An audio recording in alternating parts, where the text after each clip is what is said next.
Welcome back. Let's expand on our Node knowledge from previous video and actually create a script file that we can run. Let's just do the touch command here again to create a file, and we'll just call it script.js. You'll see over here on the left-hand side that I have script.js in my Node folder.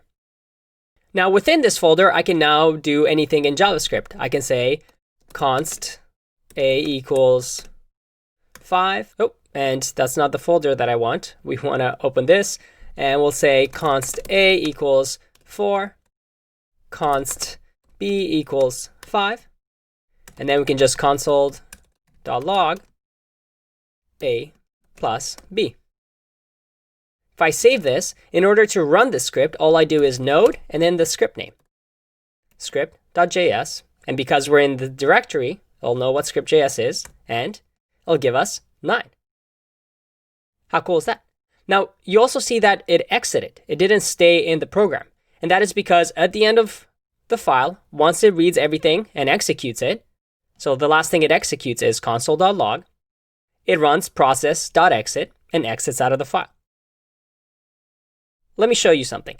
If I did something called a set timeout, which we actually have in Node, if I do node global.set timeout, I get a function. Okay, so if I do set timeout, I can run a function, again, using our IR functions. And within here, I can do console log.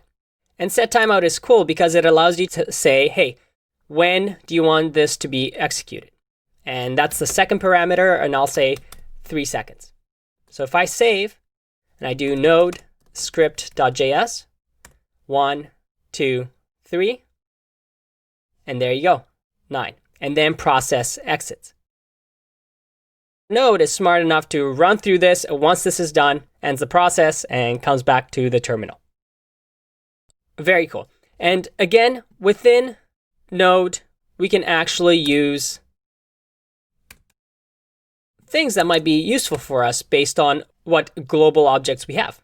For example, one of the most popular ones are __ dir_name. If I save this and run node script.js, I get my directory, Node. And I'll show you why that's useful when we start building a server. But as you can see, we have the power of the browser and running the scripts that we want right here in our terminal. I'll see you in the next video. Bye-bye.